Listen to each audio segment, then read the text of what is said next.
अध्याय 11। चिकित्सा साक्ष्य।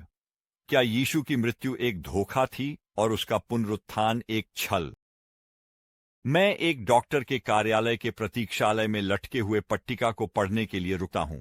बातचीत बंद हो जाए, हंसी भाग जाए। यह वह स्थान है जहां मृत्यु जीवितों की मदद करने में आनंदित होती है।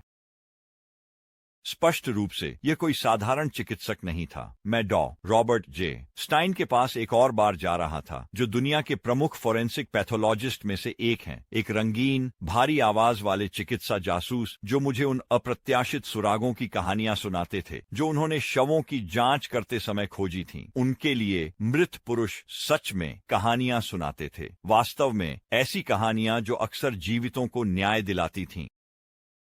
कुक काउंटी, इलिनॉयस के चिकित्सा परीक्षक के रूप में अपने लंबे कार्यकाल के दौरान स्टाइन ने 20,000 से अधिक शव परीक्षण किए, प्रत्येक बार पीड़ित की मृत्यु के चारों ओर की परिस्थितियों के बारे में जानकारी खोजने के लिए बारीकी से खोजबीन की। बार बार उनके विवरण के प्रति तीव्र दृष्टि, मानव शरीर रचना का विश्वकोशीय ज्ञान और उनकी अद्भुत जांच की अंतर्दृष्टि ने इस चिकित्सा जासूस को पीड़ित की हिंसक मृत्यु को पुनर्निर्माण करने में मदद की। कभी कभी निर्दोष लोगों को उनके निष्कर्षों के परिणाम स्वरूप न्याय मिला, लेकिन अधिकतर स्टाइन का काम आरोपी के ताबूत में अंतिम कील साबित होता था। यह मामला जॉनसन वैन गैरी के साथ था, जो स्टाइन की मदद से 33 भयानक हत्याओं के लिए दोषी ठहराए जाने के बाद फांसी देने वाले के सामने खड़ा था।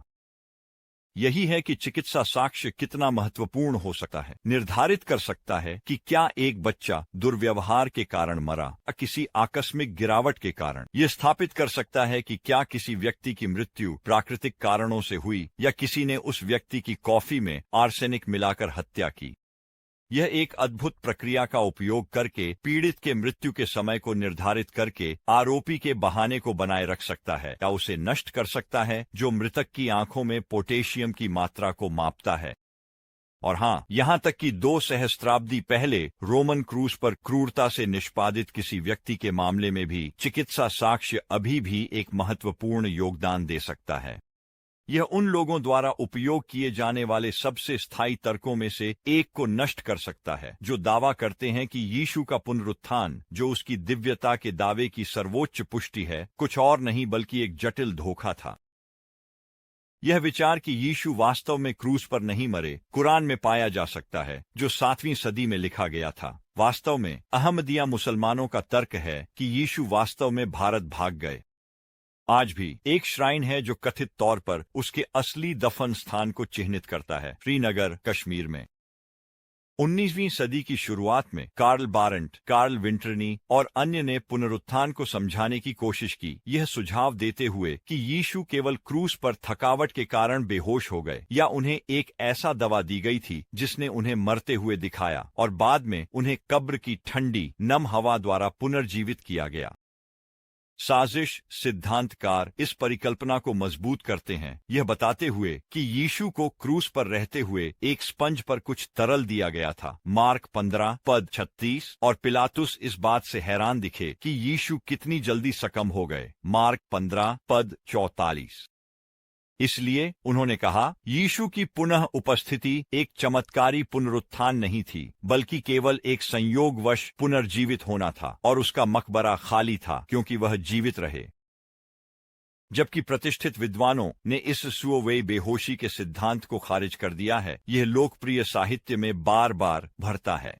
1929 में D.H. ऑरेंस ने इस विषय को एक लघु कहानी में बुना, जिसमें उन्होंने सुझाव दिया कि यीशु मिस्र भाग गए थे, जहां वह पुजारिनी ईसिस से प्यार में पड़ गए। 1965 में ह्यू शॉइनफील्ड की बेस्ट सेलर दी पासओवर प्लॉट ने आरोप लगाया कि यह केवल रोमन सैनिक द्वारा यीशु की अप्रत्याशित चाकू मारने की घटना थी, जिसने उनके जटिल योजना को क्रूस से जीवित भागने में विफल कर दिया।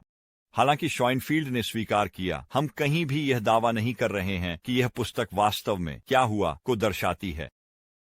सून परिकल्पना 1972 में डोनोवन जॉयस की पुस्तक द जीसस स्क्रॉल में फिर से उभरी, जिसमें पुनरुत्थान विशेषज्ञ गैरी हैवरमास के अनुसार शॉइनफील्ड की तुलना में और भी अधिक अविश्वसनीय संभावनाओं की श्रृंखला है। 1982 में होली ब्लड, होली ग्रेल ने यह मोड़ जोड़ा कि पोंटियस पिलाट को रिश्वत दी गई थी ताकि यीशु को क्रूस से उतारने की अनुमति दी जा सके, इससे पहले कि वह मर जाए।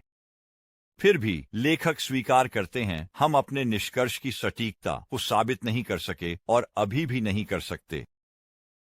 हाल ही में 1992 में ऑस्ट्रेलिया की एक कम झात अकादमिक बारंट थेरिंग ने अपनी पुस्तक Jesus and the riddle of the Dead Sea Scrolls में स्वून सिद्धांत को पुनर्जीवित करके हलचल मचाई, जिसे एक प्रतिष्ठित अमेरिकी द्वारा बहुत धूमधाम से पेश किया गया। प्रकाशक और फिर एमोरी यूनिवर्सिटी के विद्वान ल्यूक टिमोथी जॉनसन द्वारा इसे सबसे शुद्ध बकवास के रूप में मजाक में खारिज कर दिया गया, जो सावधानीपूर्वक विश्लेषण के बजाय बुखार की कल्पना का उत्पाद था।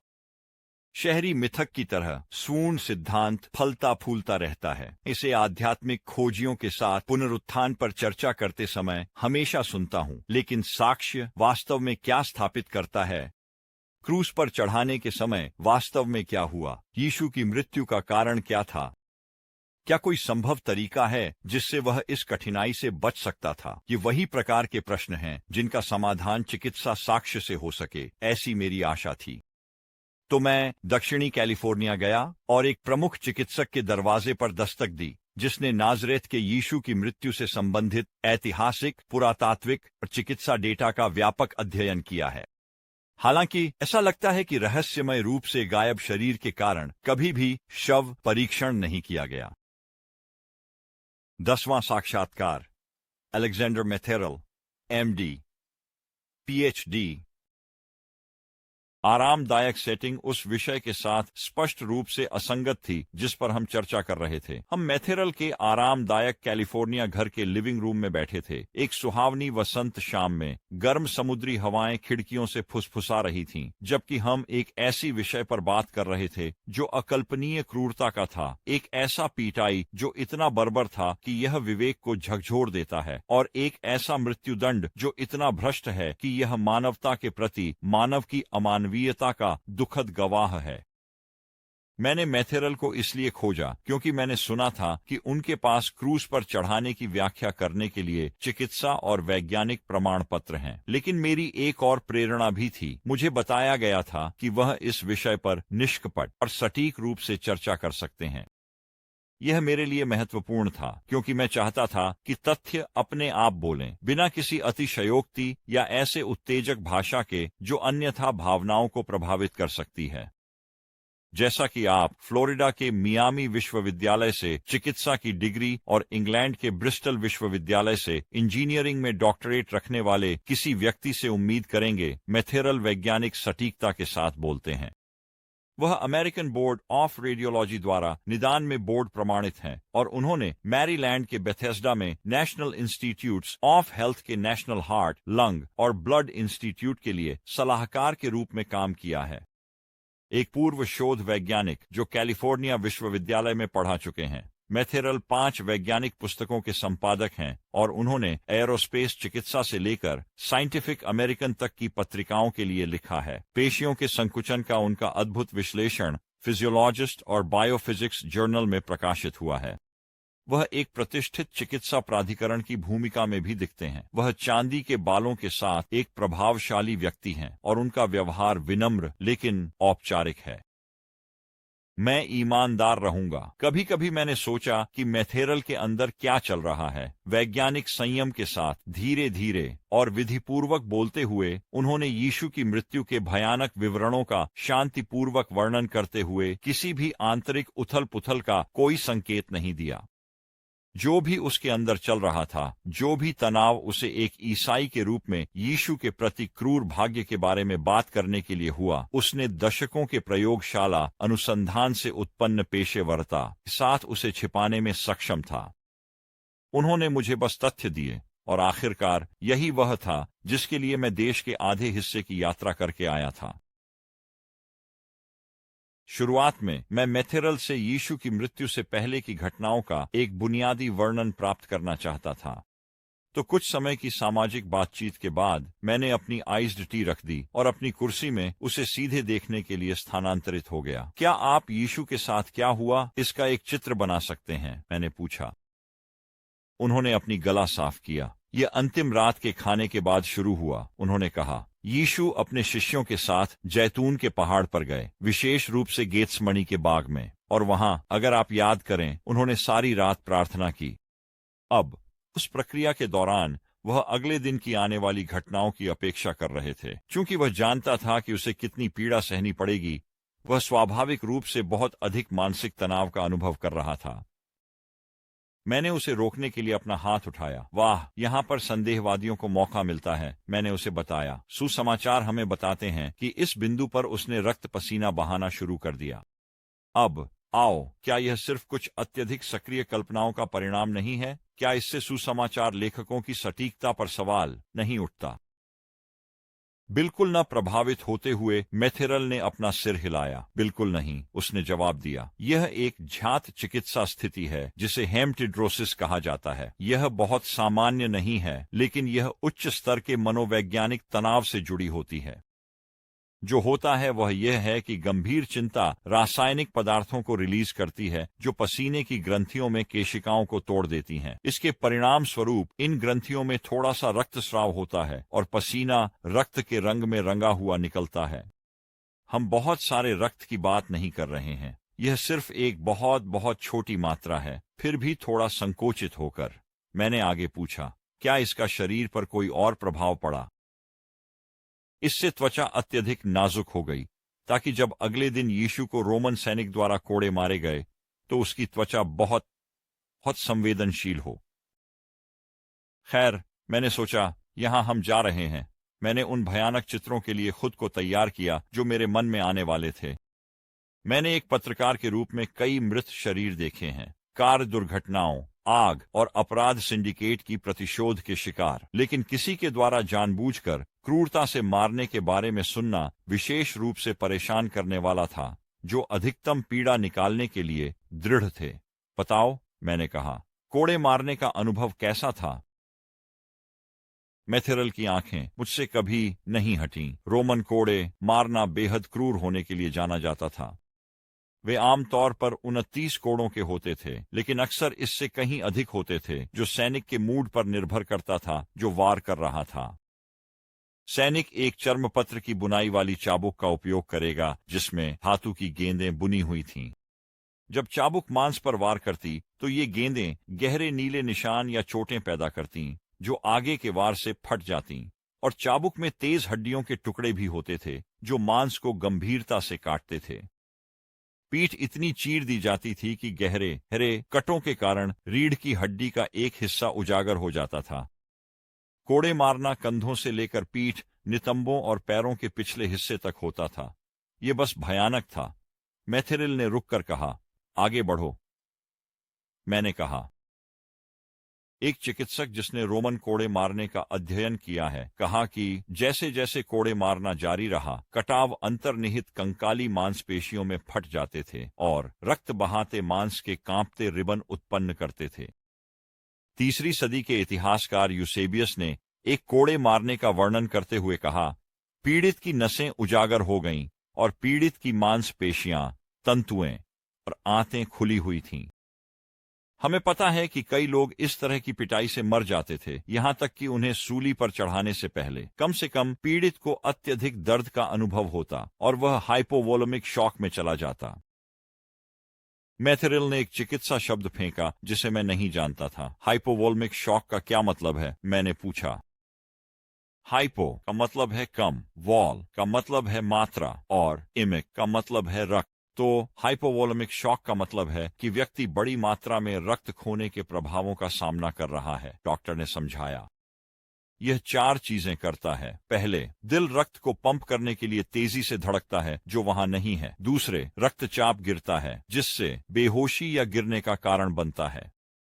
तीसरे, गुर्दे बचे हुए मात्रा को बनाए रखने के लिए पेशाब बनाना बंद कर देते हैं। और चौथे, व्यक्ति बहुत प्यासा हो जाता है क्योंकि शरीर खोई हुई रक्त मात्रा को बदलने के लिए तरल पदार्थ की इच्छा करता है। क्या आप इस बात के सबूत गॉस्पेल खातों में देखते हैं? हाँ, निश्चित रूप से, उसने उत्तर दिया। यीशु हाइपोवोल्मिक शॉक में थे जब वह कैलवरी पर निष्पादन स्थल की ओर जाते हुए लड़खड़ाते हुए जा रहे थे, क्रॉस की क्षैतिज बीम को उठाए हुए। अंततः यीशु गिर पड़े और रोमन सैनिक ने साइमन से कहा कि वह उनके लिए क्रॉस उठाए। बाद में हम पढ़ते हैं कि यीशु ने कहा, मैं प्यासा हूं, जिस पर उन्हें सिरके का एक घूंट दिया गया। इस पिटाई के भयानक प्रभावों के कारण इसमें कोई संदेह नहीं है कि यीशु पहले से ही गंभीर से गंभीर स्थिति में थे, यहां तक कि नाखून उनके हाथों और पैरों में ठोकने से पहले। जितना अप्रिय फटकारने का वर्णन था, मुझे पता था कि इससे भी अधिक घृणित गवाही आनी बाकी थी। यह इसलिए है क्योंकि इतिहासकार एकमत हैं कि यीशु ने उस दिन पिटाई को सहन किया और क्रॉस की ओर बढ़े। यही असली मुद्दा है। इन दिनों जब दोषी अपराधियों को बांधकर जहर का इंजेक्शन दिया जाता है या एक लकड़ी की कुर्सी पर सुरक्षित किया जाता है और बिजली के झटके दिए जाते हैं, परिस्थितियां अत्यधिक नियंत्रित होती हैं। मृत्यु तेजी से और पूर्वानुमानित रूप से आती है। चिकित्सा परीक्षक ध्यान से पीड़ित की मृत्यु की पुष्टि करते हैं। निकटता से गवाह सब कुछ शुरू से अंत तक बारीकी से देखते हैं।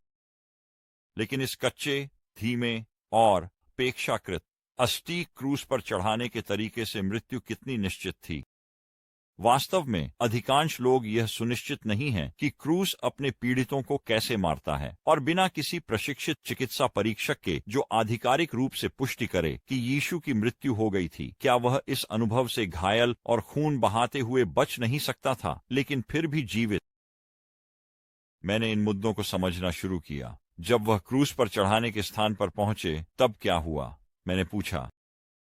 उसे लिटाया गया होता और उसके हाथों को क्षैतिज बीम पर फैले हुए स्थिति में कीलों से ठोंका गया होता। इस क्रॉस बार को पटिबुलम कहा जाता था और इस चरण में यह ऊर्ध्वाधर बीम से अलग था जो स्थायी रूप से जमीन में स्थापित था। मुझे इसे कल्पना करने में कठिनाई हो रही थी। मुझे और अधिक विवरण चाहिए थे। किस चीज से कीलों से ठोंका गया? मैंने पूछा। कहाँ ठोंका गया? रोमियो ने ऐसे नुकीले उपकरणों का प्रयोग किया, 5 से 7 इंच लंबे तेज नोक पर संकुचित होते। वे कलाई ठोंके जाते थे, मैथेरल ने कहा, अपने बाएं हथेली के लगभग 1 इंच नीचे इशारा करते हुए। रुको, मैंने बीच में ही कहा। मुझे लगा कि कीलें उसकी हथेलियों में चुभती हैं। यही सभी चित्रों में दिखाया गया है। वास्तव में यह सूली पर चढ़ाने का एक मानक प्रतीक बन गया है। कलाई के माध्यम से, मैथेरल ने दोहराया, यह एक ठोस स्थिति थी जो हाथ को लॉक कर देगी।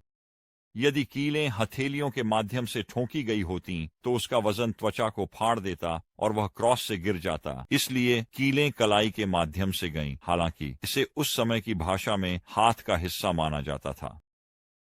और यह समझना महत्वपूर्ण है कि नाखून उस स्थान के माध्यम से जाएगा जहां मध्य तंत्रिका चलती है। ये हाथ की ओर जाने वाली सबसे बड़ी तंत्रिका है और यह उस नाखून द्वारा कुचली जाएगी जो ठोकी जा रही थी।